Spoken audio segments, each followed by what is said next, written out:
Good morning, my dear students. Today we are going to study the second part of the A True Beautiful Mind. Before starting this, let's discuss about part 1. In part 1, as I told you, Einstein invented a formula that is based on the love. He told that, मैंने आपको बताया था Einstein ने एक formula, वो प्रेम पर depended एक formula जो है खोज किया था, E बराबर mc²। तो जैसे कि मैंने आपको बताया था कि यदि आप किसी प्रेमिका के साथ 2 घंटे बैठो, if you are sitting with a beloved, with your lover or the nice girl for 2 hours, that is appearing or the seeming like 2 minutes. यदि आप किसी खूबसूरत लड़की के साथ 2 घंटे बैठे हो तो ऐसा 2 क्षण लगता है, लेकिन यदि आप किसी गर्म चीज पर 2 मिनट बैठो तो वो 2 घंटे के बराबर लगता है। तो उस चीज को एल्बर्ट आइंस्टीन ने इसके थ्रू समझाया था, E बराबर mc²। तो आइए let's carry on our topics. While Einstein was solving the most difficult problems in physics, his private life was unraveling. Albert has wanted, unraveling मतलब starting to fail. Albert had wanted to marry with Mileva Wright after finishing his studies. Means when Albert Einstein completed his education or the studies, after that he wanted to marry with Mileva. Who was Mileva? Mileva was his lover, but his mother was against it. But his mother did not want to marry with that lady because that was 2 years older than Einstein. क्योंकि वो 2 साल जो है Einstein से बड़ी थी और उसकी माँ सोचती थी कि ये तो बड़ी है एज में, 3 years, who was 3 years older than her son, जो कि उसके बेटे से जो है 3 साल बड़ी थी, was too old for him.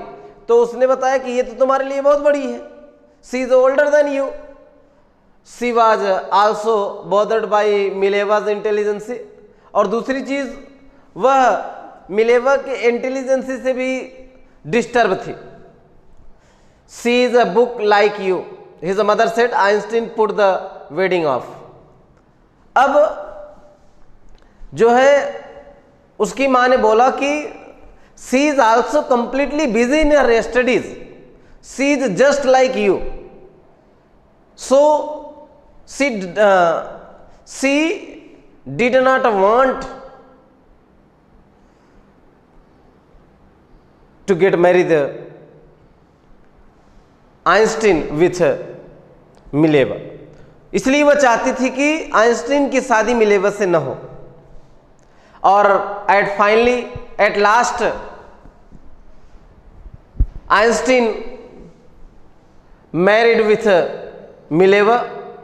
The pair finally married in January 1903 में जो है जनवरी महीने में अंततः ये दोनों कपल जो है शादी कर लेते हैं। एंड हैड 2 sons, और 2 बच्चे भी पैदा होते हैं। But a few years later the marriage faltered. लेकिन after few years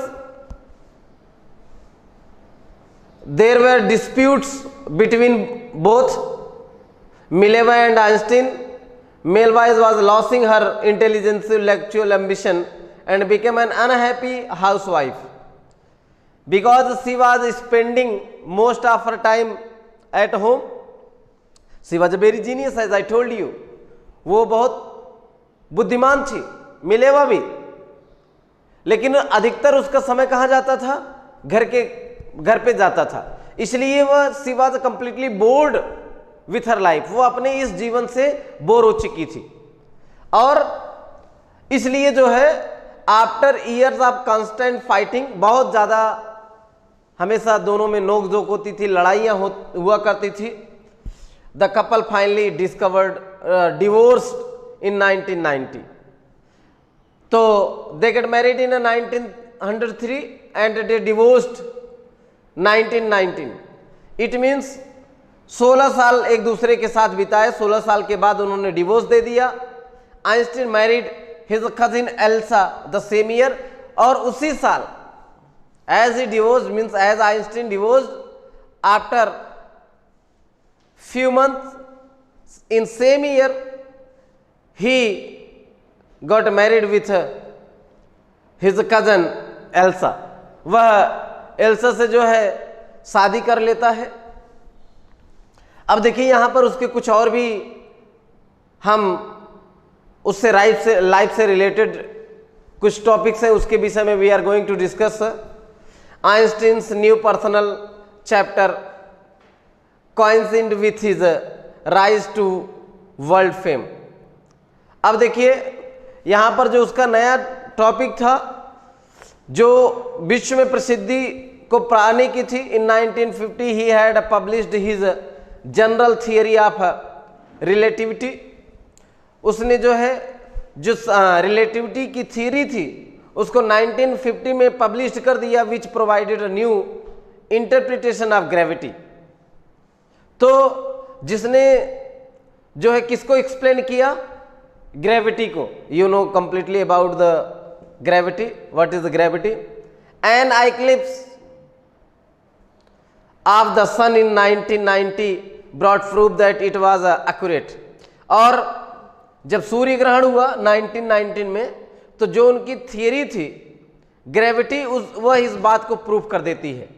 Einstein had correctly calculated in advance the extent to which the light from fixed stars would be deflected. Deflected means होता है change the direction. Deflected through the sun's gravitational field. तो as you know that means everything depend on the Einstein's had correctly calculated in advance the extent with the light from fixed stars would be deflected through the sun's gravitational field. मतलब ये जो सूर्य का gravitational field है, गुरुत्वाकर्षण क्षेत्र, उसके जो है उससे क्या होता था? डिफ्लेक्टेड, मतलब change direction become its something, टकरा करके वापस हो जाना. This newspaper proclaimed his work as a scientific revolution. और जो इनका ये ग्रेविटी वाला फार्मूला था, इसने जो है अ साइंटिफिक रिवेल्यूएशन, एक वैज्ञानिक क्रांति पैदा कर दी उस देश में. होता क्या है? Einstein received the Nobel Prize for physics in 1921. और इसके बाद उनको जो है ही got the Nobel Prize in 1921 after means 2 years. 2 साल के बाद उनको फिजिक्स में जो है नोबेल प्राइज मिलता है. He was showered with honours and invitation from all over the world. और when he got the Nobel prize after his name and fame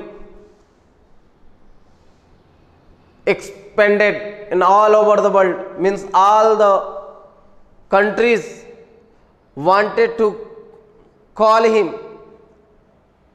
सब लोग उनको बुलाना चाहते थे, बड़े सम्मान के साथ वो चाहते थे कि ये आए हैं और हमारे देश में रहें. तो when and lauded by the press, और प्रेस में उन्होंने इस चीज़ को जो है स्वीकार भी किया. When the Nazis came to power in Germany in 1933. और ये नाजीज की आप बात जानते हैं कि जब जर्मनी में इनका शासन आता है, नाजीज कौन थे? वही हिटलर वाले, तानाशाह वाले, ठीक है, नेग्रो पीपल. 1933 में Einstein immigrated to the United States. 5 years later, 5 साल बाद the discovery of nuclear fission in Berlin. जब जो है आपने न्यूक्लियर का नाम सुना ही होगा। बर्लिन में अमेरिका फिजिसिस्ट इन अप्रोर, तो उस समय जो अमेरिकन फिजिसिस्ट थे, मतलब फिजिक्स स्पेशलिस्ट थे, उन्होंने इस चीज़ की एक्सप्लेन किया, व्याख्या किया। Many of them had fled from fascism. अब मतलब वहाँ पर एकदम they are completely, uproar means होता है upset, just as Einstein had, and now they were afraid the Nazis could build and use an atom bomb। अब उनको ये डर लगने लगा, इसलिए वे बहुत सारे लोग वहाँ से भाग गए और ऐसा लगा कि ये जो नाजीज हैं ये कुछ ही दिन में क्या करेंगे, इस बम का आविष्कार करेंगे और इसको किसी न किसी के ऊपर आजमाएंगे। तो ये होता भी ऐसे है कि at the urging of colleague, जब अर्गिंग मतलब होता है रिक्वेस्टिंग, कलिंग्स मीन तो वर्कर्स जो उनके साथ काम करने वाले थे। Einstein wrote a letter to the American President Franklin D Roosevelt. तो आइंस्टीन ने जो क्या है, जो अमेरिकन प्रेसिडेंट थे फ्रैंकलिन डी रूजवेल्ट, उनको एक पत्र लिखा 2 अगस्त 1939 को, इन विच ही वार्न, जिसमें उन्होंने अमेरिकन प्रेसिडेंट को ये चेतावनी दिया कि a single bomb of this types, मतलब ये जो न्यूक्लियर बम होते हैं इस तरीके का एक सिंगल बम जो है वो क्या कर सकता है, exploded in port might very well destroyed the whole port together with the some of the surrounding territory. His word did not fail to have an effect. Means after alarm, उनके चेतावनी के बाद भी जो है, जब उन्होंने इस तरीके का बताया कि एक छोटा सा बम जो है किसी भी पोर्ट को क्या कर सकता है, एकदम डिस्ट्रॉय कर सकता है, और जो है उसके इर्द गिर्द जो भी क्षेत्र हैं वो कंप्लीटली क्या हो जाएंगे, डिस्ट्रॉय हो जाएंगे। और उनका ये कहा सही भी होता है, हिज वर्ड्स बिकम ट्रूथ, उनके ये शब्द जो है सत्य होते हैं। The American developed the atomic bomb in a secret project of their own. तो लेकिन अमेरिका ने क्या किया, रहस्यमय तरीके से जो है इस तरीके का बम बना लिया और उसको क्या किया, एक जापानी शहर में जिसका नाम था हिरोशिमा एंड नागासाकी, इन अगस्त 1945 अगस्त के महीने में उन्होंने जापान के एक शहर में हिरोशिमा नागासाकी में क्या किया, इस बम को जो है छोड़ दिया था। और जिसका कारण आज भी आपने सुना होगा कि हिरोशिमा और नागासाकी मतलब ऐसा स्थान है जहां पर आज भी हैंडीकैप बच्चे पैदा होते हैं, उनके अंदर कोई न कोई प्रॉब्लम होती ही है। ये उसका उसी न्यूक्लियर का जो है इफेक्ट है। Einstein was deeply shocked by the extent of the destruction. Means Einstein completely disturbed after these types of destroys. This time he wrote a public missive. Missive मतलब होता है letter, especially long and official, to United Nation। और तब उन्होंने United nation के नाम एक जो है विशेष खास करके स्पेशल लेटर लिखा। In it he proposed the formation of a world government। Unlike the letter to Roosevelt, this one made no impact, but over the next decades, Einstein got even more involved in politics against war and into the arms building and using his popularity to campaign for peace and democracy. Means after few times he completely included in politics. And as you know that his popularity was near and fro, मतलब चारों तरफ फैल गई थी। इसकी वजह से वो जो है पॉलिटिक्स में भी उतर आए। When Einstein died in 1955 at the age of 76, he was celebrated as a visionary and a world citizen as much as a scientific genius। जब 1955 में वह मर गए, जी उस समय उनकी उम्र थी, he was completely eight that time 76 years. he was celebrated as a visionary and a world citizen, much as a scientific genius। और उसी समय एक विज्ञान युग का समापन हो गया, मतलब एक ऐसे बड़े साइंटिस्ट का समापन हुआ उन्हीं आइंस्टीन के साथ। तो it was the history of Einstein, Albert Einstein, who was very popular as a scientist and he gave lot of formulas, especially that is E बराबर mc स्क्वायर। एंड उनकी कुछ ऐसी चीज़ों को अगर हम एडॉप्ट करें तो we can also get everythings whatever we want. पता है ना कि उन्होंने बोला था, किसी ने पूछा उनसे कि कब हम सफल हो सकते हैं, कब हम किसी काम को पूरा कर सकते हैं, तो at that time Einstein said that we have लगन। हमारे पास क्या होनी चाहिए, किसी काम के प्रति लगन होनी चाहिए। अगर हमारे अंदर लगन है किसी काम के प्रति, डेडिकेशन जिसको बोलते हैं, तो we can achieve everything whatever we want. तो I think you completely understand this lesson. Thank you, that's all.